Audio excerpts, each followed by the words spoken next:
Cause coup de gueule, novembre 2019, journée internationale pour l'élimination de la violence à l'égard des femmes.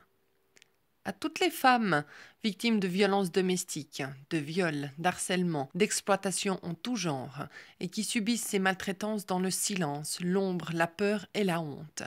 Cette journée vous est dédiée. Il y aura des manifestations dans la rue, des interventions politiques, des discours de personnes engagées dans des associations ou organisations internationales pour dénoncer le mal dont vous souffrez. Car le mal, ou plutôt le mal, est bien là.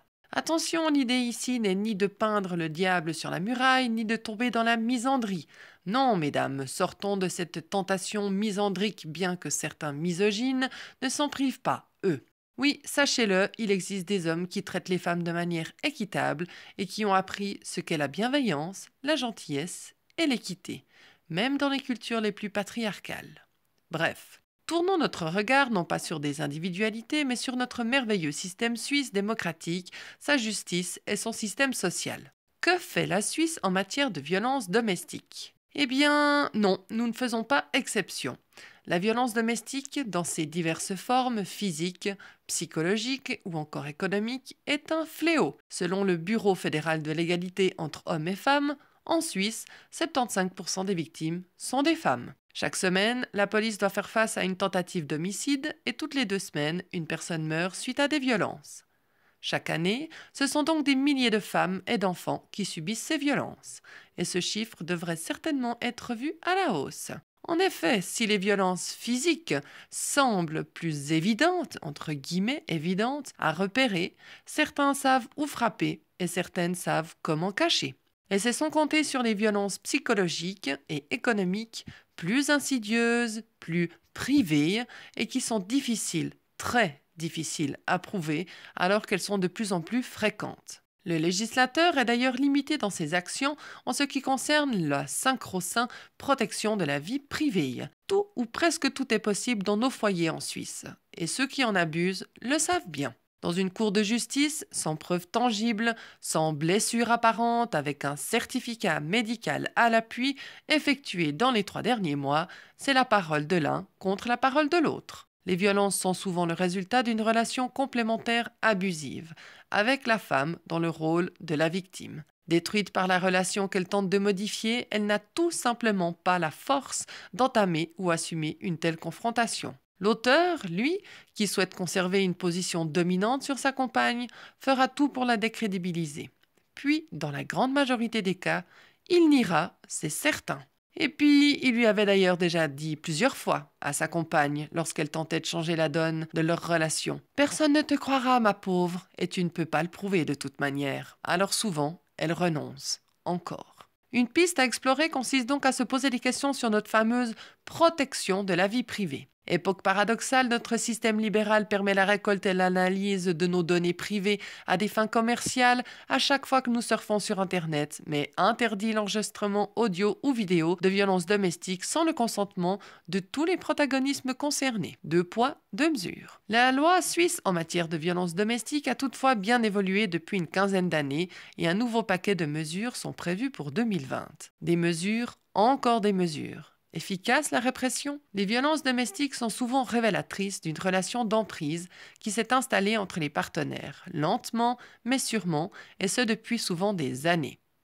Cette relation asymétrique ou complémentaire se dessine sous les traits que les professionnels appellent la spirale de la violence. Les professionnels de la santé mentale évoquent également des troubles de la personnalité narcissique, manipulatrice, dépendante, antisociale et ou des soucis de dépendance, d'estime de soi ou d'éducation. Des hypothèses, également freudiennes, qui ont fait le buzz au début du XXe siècle à propos de pulsions humaines faites de destruction et de mort. Les sociologues évoquent également la culture, l'injustice économique ou encore les relations dominant-dominé, inhérentes à notre condition humaine. Ils soulignent entre autres que nous vivons dans une époque qui a d'ailleurs tendance à hisser dans les plus hautes sphères du pouvoir, qu'ils soient judiciaires, politiques ou économiques, des personnalités qui sont censées être exemplaires et œuvrer pour le bien de tous, mais qui se révèlent avoir une tendance narcissique et ou manipulatrice et qui ne demandent qu'à satisfaire leur soif de grandeur et ou de pouvoir sur l'autre, usant et abusant l'élimination de violences en tout genre afin d'instaurer une relation complémentaire abusive. Une société où la violence est légion qui souhaite éliminer la violence. Paradoxal, non? C'est un peu l'hôpital qui se fout de la charité.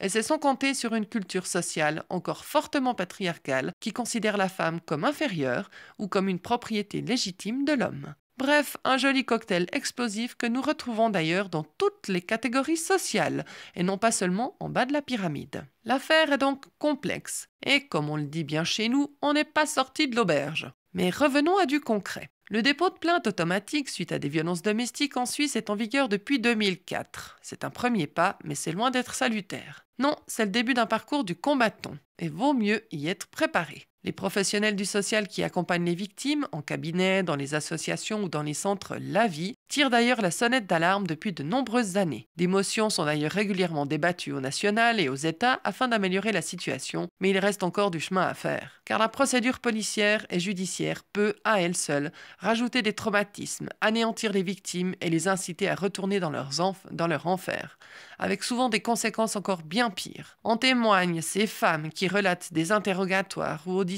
musclées, mettant en doute la véracité de leurs propos, mais aussi des allégations sexistes, pour ne pas dire parfois misogynes, des incitations au retrait de la plainte, des procédures longues et très souvent éprouvantes. Des constats parfois alarmants et remplis d'impuissance pour tout le monde, professionnels du monde juridique y compris. Faut-il alors d'une justice plus sociale ou psychologisée afin d'y inclure des professionnels de la relation? Le débat à ce propos fait couler beaucoup d'encre dans les cours de justice.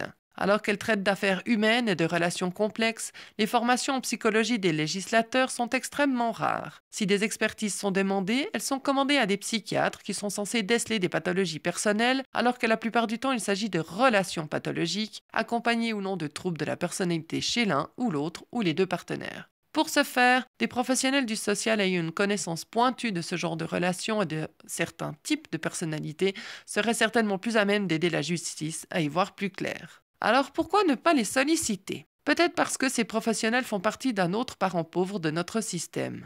Un autre parent pauvre? Eh oui, la justice fait partie des parents pauvres de notre démocratie. Elle croule sous les dossiers et ne sait plus où donner du marteau. Et pourtant, elle constitue le socle de nos normes et d'une partie de notre culture. Oui, la Suisse est un État de droit.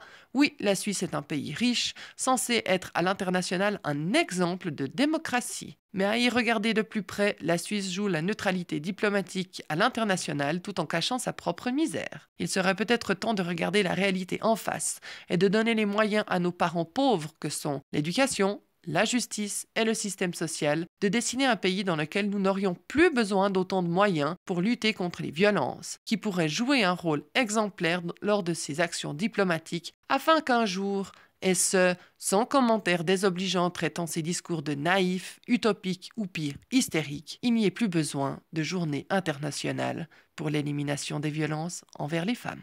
À bientôt pour un nouveau coup de gueule sur Psychose.